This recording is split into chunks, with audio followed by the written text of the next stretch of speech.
Thank you so much, everyone, for coming to this night school session on class. Here is an overview of what I am going to talk about. So I will start by presenting some basic definitions on what we as socialists mean when we talk about class. We'll then go on and talk about the concept of class interest and conflicting class interests, and explain why the working class have conflicting interests with the capitalist class. Then I will slightly try to complicate this picture and talk a little about the middle class and other contradictory class positions, such as small business owners, etc., and sort of what the socialist view on them is and how socialists have discussed this. And then I will have a few slides on why it is important to do class analysis and how we should be a lot better with specifying why we're doing class analysis. And finally, I will go into some common counter arguments or some pushback you might hear from your non-socialist friends or family members, etc., which I think we should in general, we should always have such a part during our socialist educations, because that's, it's easy to sit here and have a cheerleading atmosphere, but we also need to create socialist education that survives when it comes out and meet reality. So that is the overview for today. So first of all, a question of what is class and what does socialist mean when we say class. When we talk about class, we do not care about how much money you make, how much money you have, how much education you have. If you're a white collar or blue collar worker, how much heavy lifting your work includes or involves. If you are sitting by a desk, or if you do a lot of heavy lifting, etc. If you have massive air quotes here, a highbrow culture or a lowbrow culture, that none of that is important for us as socialists when we talk about class. Instead, we socialists, we divide people into classes based on their relationship to the means of production. And means of production could be sort of the big corporations, factories, banks, natural resources, etc. And according to our analysis, there are two different classes: the capitalist class and the working class. So pretty much, if you make your income from dividends from stuff you own, like corporations or land or etc., then you are a capitalist. If you don't make your income from dividends from owning these kind of things, then if you instead sell your if you sell your labor for a wage, not from a wage, you belong to the working class. If that's how you make your income, if that's how you survive, you work for a salary, then you are a member of the working class. And of course, there are some people who make incomes both from owning and from working. This is why I use the word mainly here. And when I talk about the middle class, I will try to sort of add a little more nuance to this. But mainly, this is sort of the basic divider. I will save a further discussion on this for later. Marx and Engels said that all of human history has been a history of a class struggle, and there have always been classes, like a ruling class and a subordinate class that have lived in some kind of symbiotic relationship. This is a quote from the Communist Manifesto, where Marx and Engels said that the history of all hitherto existing society is the history of class struggles. In the earlier epochs of history, we find almost everywhere a complicated arrangement of society into various orders, a manifold gradation of social rank. In ancient Rome, we have patricians, knights, plebeians, slaves. In the Middle Ages, feudal lords, vassals, guildmasters, journeymen, apprentices, serfs. Our epoch, the epoch of the bourgeoisie, possesses, however, this distinct feature. It has simplified class antagonisms.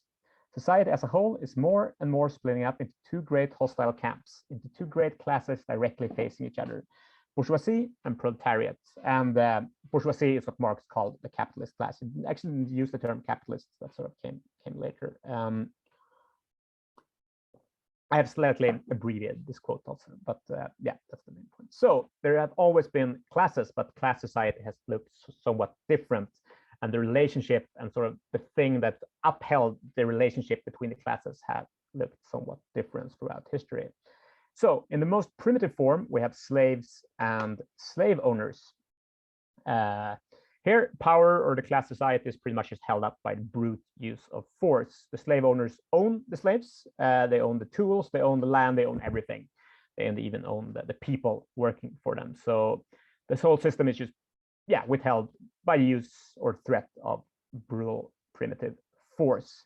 Then in the feudal system, feudalism that sort of came next, things are somewhat different, as the serfs, they actually do own their own tools. They own the means of production. It's not like they own the tools that they create stuff with, that they use to plow the land, etc. But they don't own the land, and they have to live on land of the lords, etc. And for this reason, they have to give away their surplus. So like they use their own tools, but the stuff they grow, the crops, etc., they have to give away most of it to the feudal lords because they have the military power, so they can like take the stuff away from them as they wish. So the system is still based on coercion, even though, slaves, the lords don't own the people and they don't own the means of production. Then during we went into capitalists, and here it's not mainly brute force that withholds the power. And I said not mainly, I'll get back to this because there's a lot of brute force in this system as well. But class power here is mainly maintained based on the capitalists own the means of production. They own the tools, land, etc. They own everything that is important, and people don't own their own soil, etc. They don't own their own land, so they can't grow food, etc., etc. So they have to buy stuff on a market. The only thing to get stuff is through the market, and to do that, you need to have a job. So if you compare, for example, with slave society, the slaves have to make sure that workers do not run away. Capitalists don't have that problem because they can't run away because you have to have a job. So you have to sort of seek out the capitalists to get a job. So that's somewhat different. So it's mainly based on, there's no there's no prison fence keeping workers in. And they sort of have to seek out the capitalists because otherwise they won't have food, etc. And a major disclaimer here, I'm not saying there's no violence under capitalism. I'm like, we see, for example, all the violence has been directed to the labor movement historically, and still is in many ways. So when workers collectivists say that, hey, we're going to withhold our labor, we don't want to work, there's a lot of violence bringing them back into the fold. But on an individual level, one individual can say, I don't want to work anymore, and let them starve to death, etc. Capitalists don't really like need to bring them back. So it is sort of a little different still. And also still today, a lot of people live under like slave-like conditions, so especially migrant laborers who are not protected by law, etc. They can live under very similar circumstances. So there is a difference, but like feudalism and capitalism is maybe not as different, like when it comes to the use of violence, as many economy textbooks or political textbooks might claim. As a brief parenthesis, I will go in and talk about some Marxist economists and some others actually claim that we're heading towards a kind of neo-feudalism, which means that workers once again sort of start owning their tools, the means of production. And this is mainly exemplified by delivery drivers, or like Lyft or Uber drivers, who like they own their own cars, etc. They own the tools, but the reason they have to give away such a huge part of the surplus they generate to the capitalist is because the capitalists control access to the customers. And a huge part of what capitalists earn money from these days is like interest rates on debts and patents, owning patents, etc. So that's like, these capitalists are not making their profit from productive enterprises anymore, from creating things. They make them from owning things and sort of creating these sort of fake enclosures that we need to pay them for, just as the feudal lords made sort of, you want to live on my land, you better pay me. So I won't go further into that, but I think it's an interesting take. That's, in some ways we might be heading back for something like that, at least some are claiming that. Anyway, let's move on. One thing that helped me hugely to understand sort of how class interest and classes work is Marxist theories of exploitation. And sort of I'm going to approach this like theory of value, but in a much more simple form. But I think this model has helped me a lot, especially when discussing this to other people and explaining this. Let's say you have a capitalist, and a capitalist has a lot of money and they want more money. So they decide, okay, how do I make more money? Well, from exploiting labor. I'm going to start a taxi business. So this capitalist buys a car. They like get a subscription to some ride booking app, and they fill their car up with gas, and they advertise their service, and they get a driver. And then a customer comes along saying, I want to be driven from point A to point B, and then the driver does this, and the customer pays the capitalist a certain amount of money for being driven from point A to point B. So the capitalist gets income, the capitalist gets money. And when we can start talking about classes and the conflicting class interests is where we start seeing who gets to keep this money and where this money goes once it has been paid. So here's some sort of a very simplified version of this. But first, of course, you have to pay for the car, you have to pay for the gas, you have to pay for using the ride booking app, etc. So this is non-negotiable. This always has to be paid if there's going to be a taxi service. Then the capitalist pays a certain amount in wage to the worker, and what's left after paying for the raw material and the wage, the capitalist gets to keep as surplus. This is the money. This is how in capitalism you have money and you can turn that money into more money because you use that money to buy someone's labor, and then you sell the product from that labor for more than you paid the worker and for more that you paid for expenses like raw material, etc. This is how capitalists make money. Like this is the sort of basics of this, and then they of course repeat this cycle over and over again and make more and more money.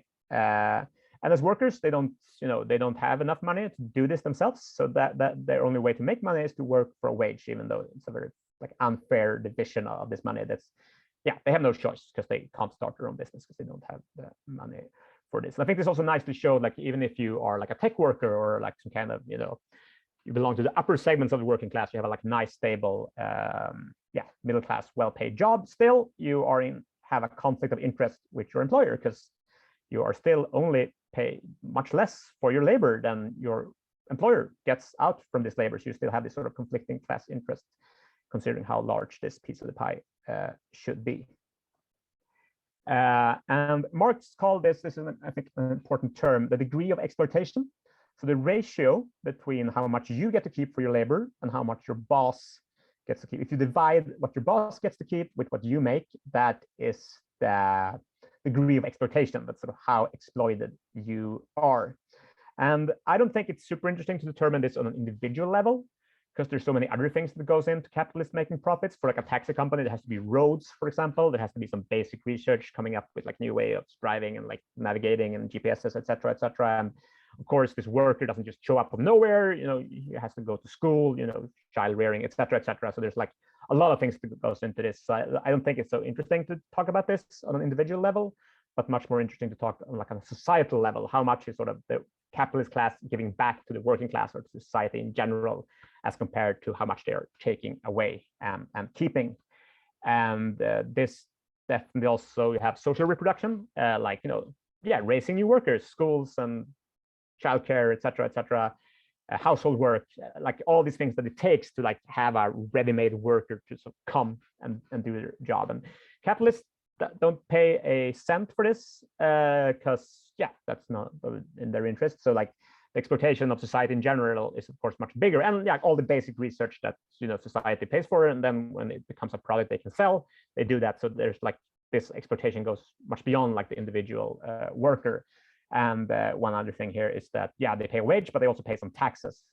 They pay taxes, which is sort of a social wage or a societal wage, which I also think is like worth discussing. So maybe we don't just want higher wages, and we want more like productive collective investments, and that's sort of part of this thing too. But in general, like this is what you give back to the working class or to society, and this is what the capitalists keep themselves, which is like nicely illustrated in this picture. I don't know if you can see this, but this is like wealth created by labor, and this is like the wage that they are giving away, which they can do because they have no other choice, the workers, because they don't own the means of production.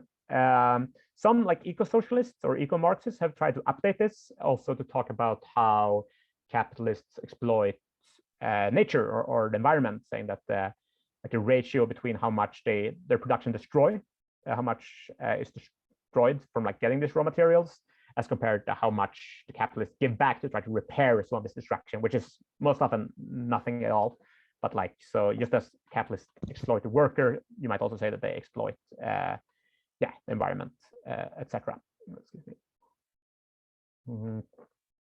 So I already mentioned this, but going to talk about class interest, how is there an opposing class interest between workers and capitalists? Once again, back to this yeah, division of where the money goes. Um, so and I think class is such a good tool, because if you look at, like, let's say you have a society and then you make a change to it, you change something, and then you can see like who benefits from this change and who loses out from this change, like who, yeah, and that division from who benefits and who loses out so often goes at the line of class, sort of, which I think makes it quite clear how there are conflicting class interests. For example, owners want wages to be lower, workers want them to be higher, because that's, you want to keep as much as possible. That's like your direct material interest. So yeah, you have this struggle. Owners want less workplace democracy, workers want more, because if you have more workplace democracy, you probably have a more decent workday and you're more happy in life in general. But that is probably bad for corporate profits, because some of these decisions are not going to be great for profits, because they're going to like put workers' health over corporate profits. So therefore, you have this conflict of interest there. Owners just want to be able to decide everything. Owners want less job security. They want to be able to fire everyone if they are unproductive, if they get sick, or if they, God forbid, like form a labor union and wants better conditions. And workers, of course, want more job security, so they have some stability, and also because they can fight back if your boss is being abusive or whatever, like or just demand larger wages, etc. It's not just abusive bosses that are exploited. That's a bad example, but sorry. And also, I think with housing, this sort of class thing becomes even more clear, because like owners want higher rents and renters want lower, tenants want lower rents. It's like so extremely obvious that this is like direct conflict of interest. Yeah. Further on, as I said before, the reason that workers can be exploited is because they don't own the means of production. And therefore, in order to be able to have a roof over their head or put food on the table, they need to buy things on the market, and thus they do need to have a job. So they need to seek out the capitalists, and capitalists want sort of to increase the need for a job as much as they can. They want workers to be as desperate to get a job, to get a job with any wage they can. And to do this, to be able to pay as low wages as possible, capitalists are constantly attempting to do certain things. Mainly, make the consequences of not having a job as dire as possible. People should not get any free stuff whatsoever. People should not get anything for free. People should have to buy stuff on a market, because then they need money, and to have money, they need a job. So the capitalist class hate the welfare state. They hate all kinds of public goods. They don't like unemployment benefits, because they want people to be desperate to take any job they can.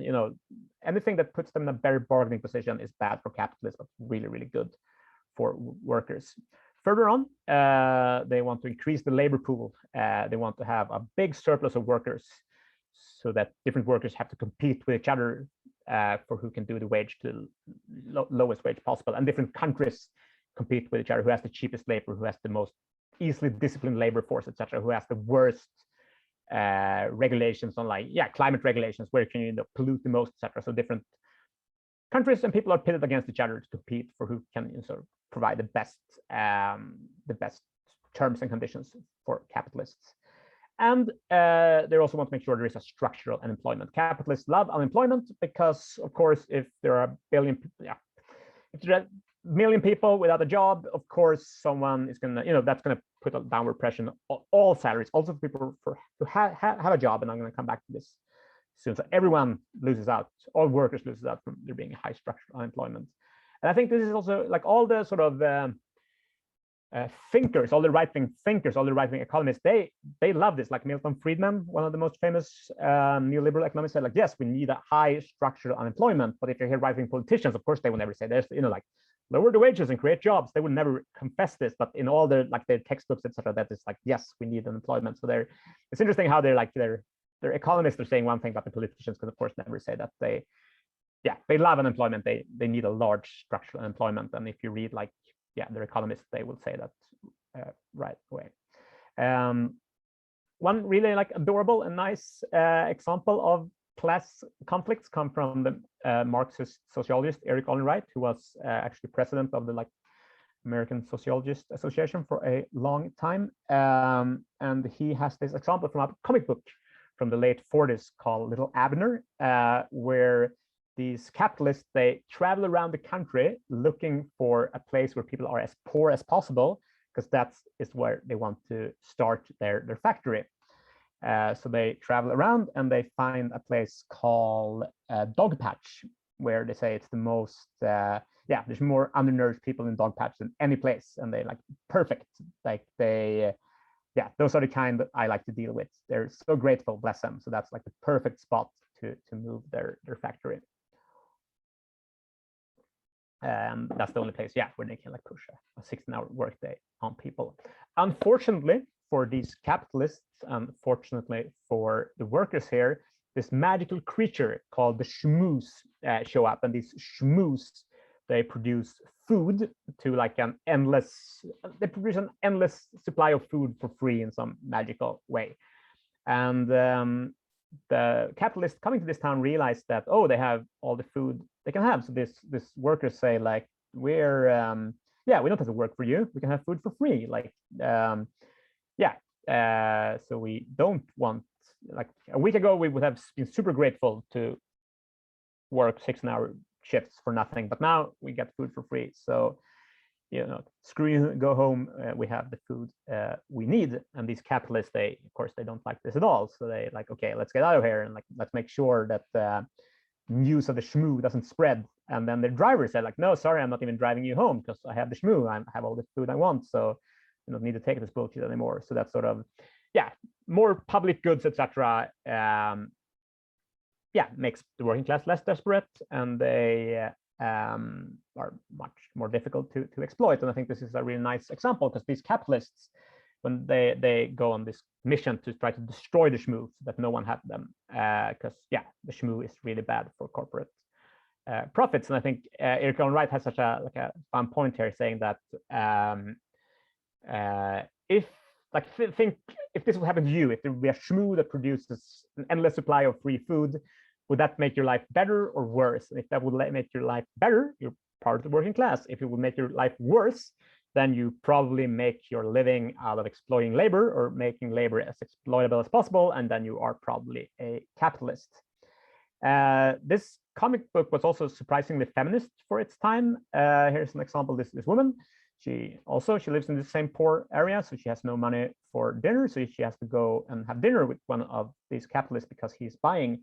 But then the schmooze shows up and she says, yeah, you can take your steak. I'm not going to dinner with you because I have smoosh now. So like, I think this is a good example also how there are other groups that are exploited based on not having money, and also how the exploiting group, they benefit from the group that they are exploiting being poorer. So like capitalists as a group benefit from workers being poor, and men as a group benefit from women being poor because that makes them more easily exploitable, etc. So exploitation happens in a lot of other oppression structures too, not just class. And we're going to have a whole night school on class and gender also. So but I just wanted to mention this because I think it's another nice example of how this works with other kinds of oppression too.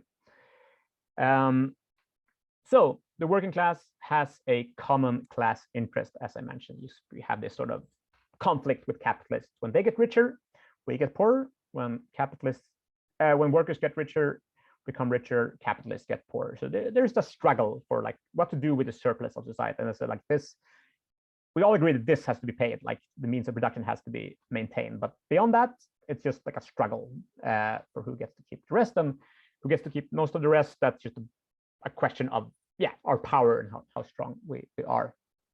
And this is slightly oversimplified. I just want to say that, and I will talk a bit more about it later. But of course, there are not everything is about this struggle, but of course there are things that make both capitalists and workers richer. For example, technological development, for example, and both. Today both capitalists and workers are a lot richer than we were 200 years ago. For example, even if the increase of wealth has not been equally distributed, of course there are like not everything is just this sort of zero-sum game between workers and capitalists. Excuse me. And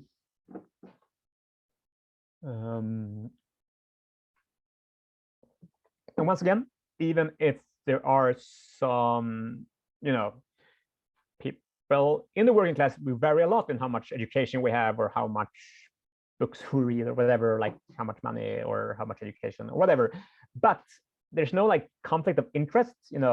what is good for someone highly educated is not bad for someone who doesn't have a lot of education, etc. There's no like when the middle class gets richer, the working class does not get richer, not in the same clear way. There's not this sort of clear conflict of interest between the working class and the middle class, if you want to talk in terms of the middle class.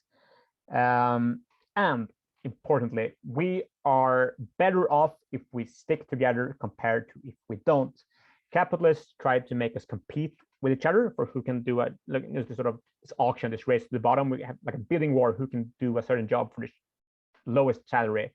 But if we refuse, if we start competing with each other and we say like, no, we're not, none of us is doing this work below a certain salary, we all benefit. We don't benefit from competing with each other. We don't really, we're all better off if we compete, showing that if we can work together, we on the long term, we do have a common class interest. And I will give some more examples of this soon. So yeah, we have a precarious bargaining situation with capital, and not having each other's back make us more precarious. So I want this is like my little animation. When we're dealing with capital, when we're negotiating, we have our back against the wall, or we like sort of we have this cliff because we can't really say no. We need some wage, some salary to like make ends meet, to even get we'll starve otherwise. So that's why so we have our back against this cliff. And the goal of capitalists, of course, is to make this cliff even steeper, this fall even higher. Because the higher it is, the more bad deals we have to say yes to. So there we go. Of course, capitalists are trying to make us as easily replaced as possible, for example, by having a high degree of unemployment, because the more people who are ready to take my job for a low wage, of course, it easier is for me to tell me to shut up when I demand a higher wage, or go home early or whatever. And having 100 people out on the street being unemployed, ready to do my job for half my wage is not good for me either. That's terrible for me too, because that will make it more difficult for me. So like I have an interest in helping the unemployed, and the unemployed have an interest in helping me, because if we stay together, we can, we will both be better off. And I think this is so nicely illustrated in the movie Parasite, Oscar-winning movie, where you have this, two like working class family, and they're fighting, like literally fighting with each other over who gets to be the servant for this rich family. And they would all be so much better off if they just, collaborated. But like their biggest dream is to like be the servant of this rich family. So they just like fight each other. And I think the working class unfortunately does this to a large degree, which is so unfortunate, because we would actually be a lot better off if we had a united front against capitalism. And I think David Simon, creator of the show The Wire and Treme, etc., he had this nice quote. I heard him on a podcast when he said, when something bad happens to someone below you in the hierarchy, you're probably next. And that's true, because like when the steeper this fall is, first they loot the unemployed, and when they are super poor and desperate to take any job at any condition, they're going to come for you, because they're going to use this as leverage against you. So you better help the unemployed too. And that is not charity, that is solidarity. That is like charity is, we do something for the unemployed because we feel bad for them. Solidarity is we do something for the unemployed because we feel they're us. I mean, we're next, that benefits us as well. And I think this is such an important both task for socialists, to raise class consciousness, to explain to people that this is not charity. We don't take care of the poor because we feel bad. We take care of the poor because that helps us as well, and vice versa, of course. And I think this is also liberals that sort of, let's take care of the poor because, they're unfortunate and we feel bad for them and no one should be poor. No, but having poor people is bad for us too, because when there's poor people, we are next, even if we're not poor. So this common interest, that is such an enormously important task in raising class consciousness for the socialist movement, and what clearly distinguishes us from liberals, from good liberal progressives. Moving on, let's introduce the topic of the middle class, because I think this is so often what people, we talk about this and people, what about the middle class? And unfortunately, I feel that socialists, that we get kind of defensive. We go to this knee-jerk response where we say no, Marx said there's only two classes, and that might be right, that might be correct in some reading of it, and but it doesn't convince anyone who wasn't already convinced. Just saying that Marx says so, that it doesn't help us. So I think we should think about this a bit more and be more willing to discuss it, because I think it's important, and we need to be able to provide good answers and see maybe there is a need to update our analysis based on this. Maybe Marx would have said something else. I don't know. But like, if Marx analyzed today's situation, maybe he will come up with something. I don't know. But I think we should at least, like, discuss this a bit more. And even if we fully buy Marx's analysis, yes, but it's not enough to say like Marx said, because that doesn't convince anyone who's not already a convinced Marxist. So just reiterating what I said before, if you mainly make your income from dividends from stuff you own, you're a capitalist. If you mainly make your income from selling your labor for a wage, you belong to the working class. And Marx said in the quote from before also, like, our epoch, the epoch of the bourgeoisie, possesses, however, this distinct feature. It has simplified class antagonisms. And yeah, maybe that was true in the 19th century. I don't think it's that simple today. And even if it is, if one would do like one's proper reading, maybe people don't think it is. So we have to get better at talking about this. And some have tried. There are some good attempts. Some like leftist or Marxist thinkers who have talked about contradictory class positions, sort of where your class interest or loyalty lies somewhere in between. Eric Olin Wright, for example, as I mentioned before, talked about contradictory class positions. These are people who make an income both from a wage and from dividends.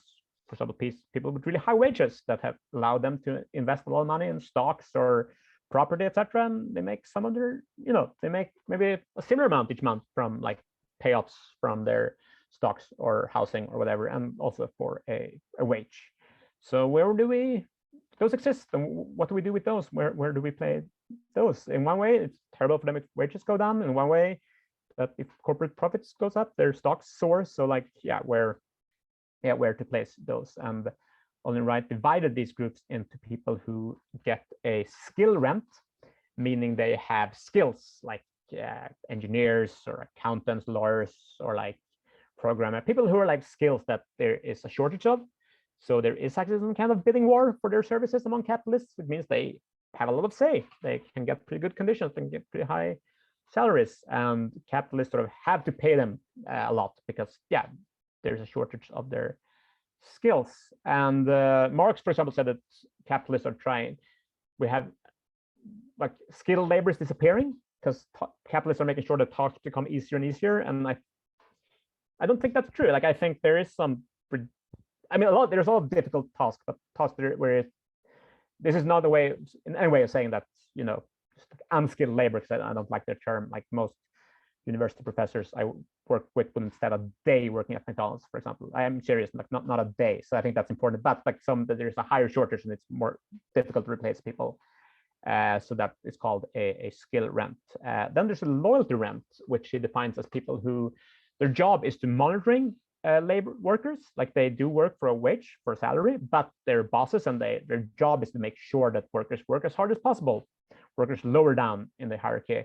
And of course, they're going to experiencing it, definitely, even if they work for a wage, they're going to experience it as if they have conflicting interests with workers, because their whole day goes on and like making sure, pressuring workers, etc. So of course, they're not going to feel that they have like common interest with the rest of the workers.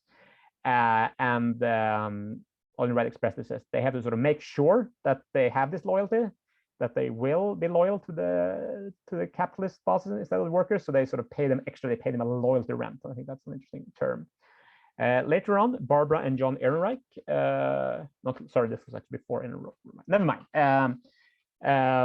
They introduced the term the professional managerial class, which is pretty much the same thing. This is like the class of people, managers, etc., the highly paid professionals who capitalists pay them to run their businesses or their organizations for them. So a sort of similar contradictory position where like they work for a salary, but they are also handsomely rewarded for that, and their work is to sort of keep workers into check. And they work for a salary, but they get to share the loot. So like when corporate profits go up, they get a chunk of that. So that's sort of, maybe they are paid with stock options, for etc. So like to a much larger degree than workers, they get to share the loot. So what's good for corporate profits is actually to some extent also good for them. And another class that have these sort of contradictory positions is small business owners, what Marx called the petite bourgeoisie, where you might own like a small restaurant, etc., and you have some employees, and of course low wages is good for you. less workplace democracy is good for you. Laws that are harsh against forming labor unions is good for you. So you have this constant conflicting interests with your own employees, but you might not have enough money. Your restaurant might not be making that much money. So you still need a nice welfare state. You need good public schools because you don't have enough money to send your kids to private school. It would be good if there was like good public health care because you don't have money to pay for like super expensive care yourself out of pocket. So like in some ways, they want their own employees to be more exploitable, but in general, they sort of have to go to the same public schools as their employees, and so they will also benefit from them they're being good and like taxes being remotely high, and like also with like a wealth tax on the really rich would probably be good for them, etc. So they slightly contradictory position for them as well. So this is just the same thing that I listed previously, different examples of class conflicts. But as I said, like if you have skills that there's a shortage of, if capitalists are ready to pay a lot. So this is like, the cliff you would fall if you backed away from, if you backed away from a job offer. But if you, in some line, like, so having like a lot of unemployment is bad for you because, you are competing with a lot of unemployed people, and that puts downward pressure on your salary as well. But some people with like very specific skills that there are not a lot of, and if you have work in a field where you have skills where there's not a lot of unemployment, is sort of this cliff disappears, and so you don't have to be worried about unemployment in general. You only have to be worried about unemployment within your particular field. So this is also what Olin Wright would call skill rent. So just trying to like add some nuance and complexity to this. But really again, sort of going back a little, saying like where there is common class interests. This like when something bad happens to someone below you in the hierarchy, you are next. So sort of when capitalists are done, looting the workers, etc.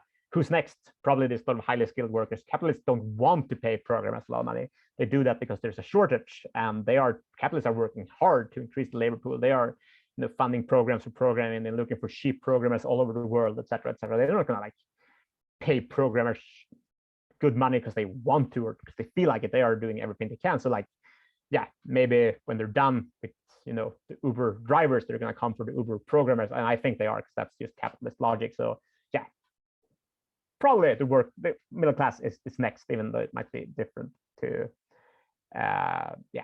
talent. And even if you are quite well off, of course, as I said before, your boss make a lot more money from you than you do. So if people get to keep the benefits, the surplus of their labor, if we switch to society where you get to keep more of your benefits, you will benefit as well, even if you're really rich. Because I mean, just imagine what each Google employee makes for their owners. Like they are being exploited a lot also, even if their like living situation is probably quite good, would be much better off if they would get to keep a larger share of the wealth that they generate. And I think we are seeing this. I think there is, like, the last 2 years in the US have seen a large upsurge in tech worker militants. So they are unionizing, and I think they do start to see themselves as workers more. And of course, they also have they have a lot better chances of winning their demands if they would unite with the working class. Like, you have, like, say you have the programmers or coder at Uber protesting. Just imagine how much more likely they would be to win their demands if, the Uber drivers would be ready to strike in solidarity with them. So like, if the working class sticks together, we can win more things, even if you're higher up in the hierarchy. However, having this said, we can go like, no, there's no contradictions, etc. We can tell people that, but to make them believe that is pretty hard. And the ruling classes, the right wing, the politicians, and the capitalists, they have been so amazingly successful in sowing division and discord between workers.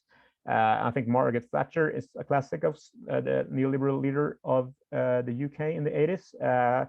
She has been like she's one has talked about this the most, how we really want to like reshape the hearts and minds of people. One of the first things she did when she got into power is that she sold out a lot of public housing to the people who were living there right at that moment. And there's enormous amounts of public housing that was just sold out. And suddenly you create a whole new class, like from out of nowhere, you create a whole new class of like property owners who have like a vested interest in capitalists. And the same way as so much of our like sort of common retirement funds are being played, invested in the stock market. So suddenly, like we are afraid for having the stock market crashing, because that will, the people who do have insurance saving would lose those. So like making the upper segments of the working class loyal to they have been so extremely successful with this. So even if we say, oh, there's just two classes, a lot of people really feel loyalty to the capitalist class and that they would benefit more from allying with them. So I think that's something we have to think about. And both like in rhetoric, but also in policies, they are shaping policies to divide workers against each other. So I said before that sort of mostly when you have like a change society, see who does it benefit and who does it not benefit, and that goes to the class divide. But they have this really smart policies where they're like, beyond just lowering taxes for the richest, they also lower taxes for the upper middle class. So sort of they try to change where that line cuts, and they have been good at this. And this is something we have to take really freaking seriously. And they not just only do that in the top of the hierarchy in the working class, but also like further down where they tell people with jobs, even like low-paying jobs, like, oh, aren't you so sick of paying taxes that's spent on welfare and lazy people who don't want to work? Like you shouldn't support those people with your taxes. You should, vote for tax cuts. And at the same time, they tell the unemployed, like the reason that you don't get a job is because wages are so high. The minimum wage is too high. So they sort of make these groups fight each other. And yeah, they are really good at creating policies that do that. So yeah, this is something we really have to think about when we design our policies.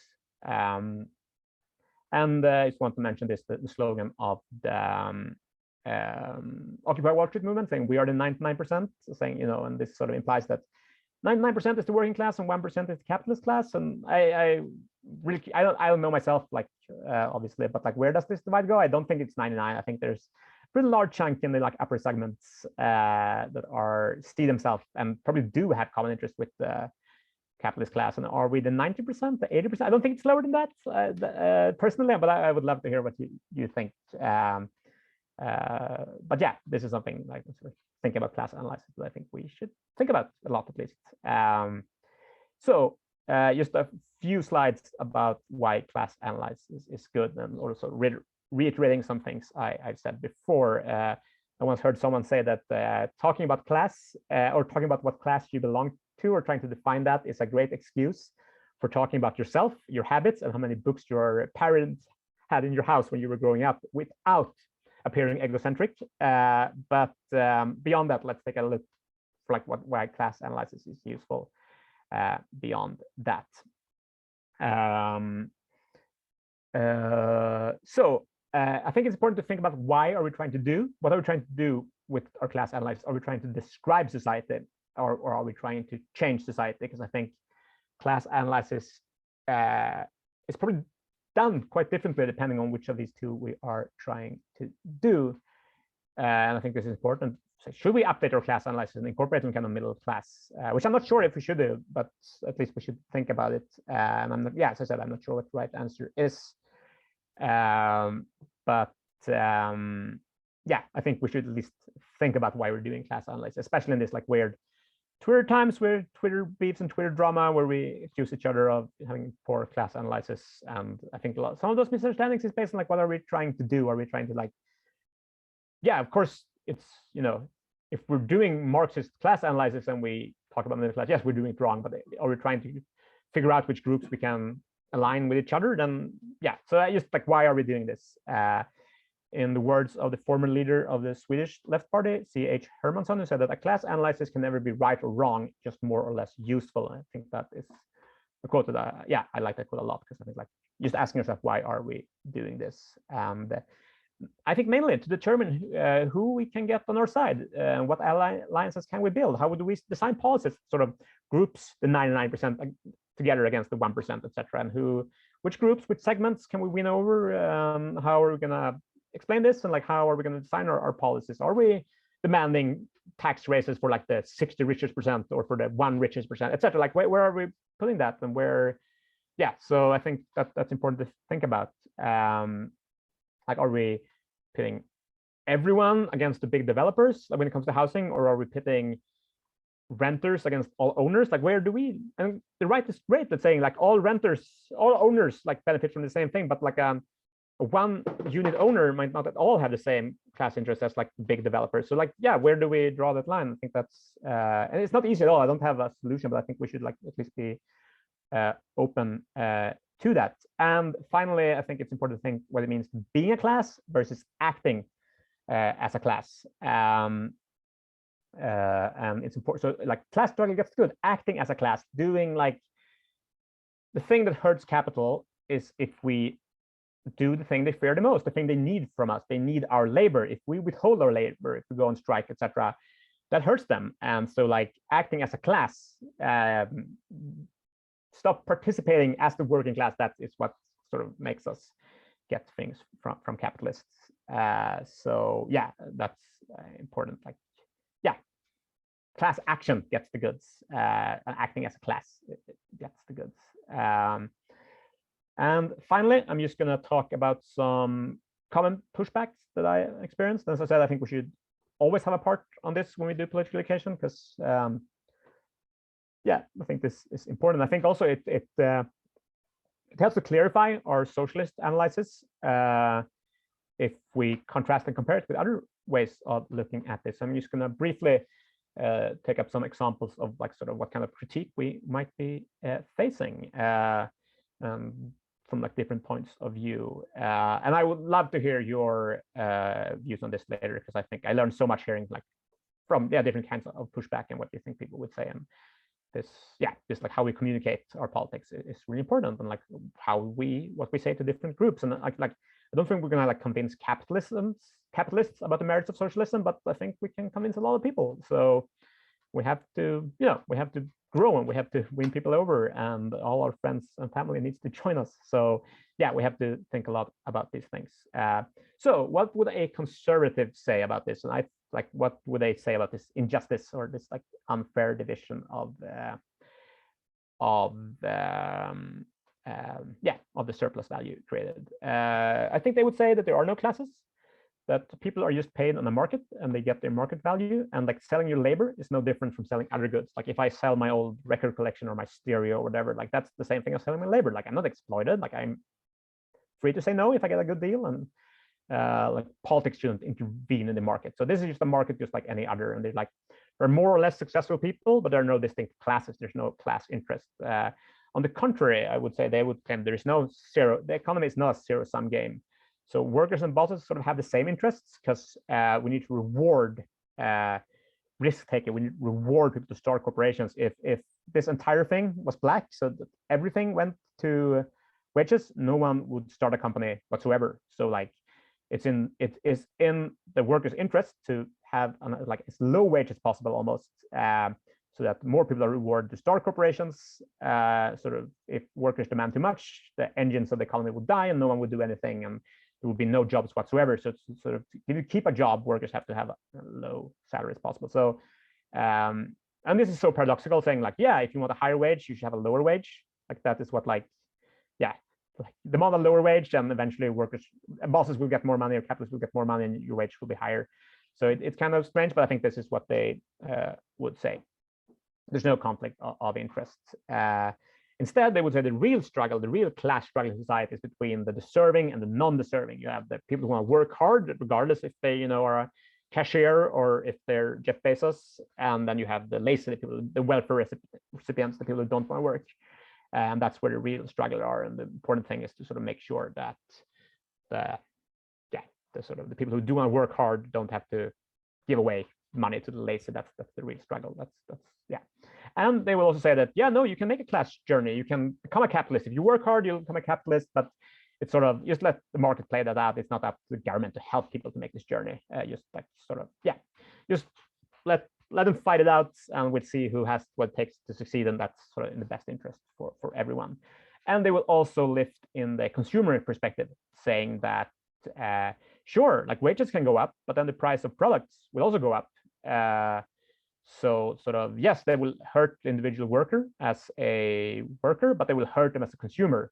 Things will just get a lot more expensive. So like for capitalists to be able to, yeah, they would also lift it, saying, yeah, sure, we might have there might be classes, there might be some conflict, but the thing we lose from having like lower wage, we get back from having cheaper products. So I think that would also bring that in.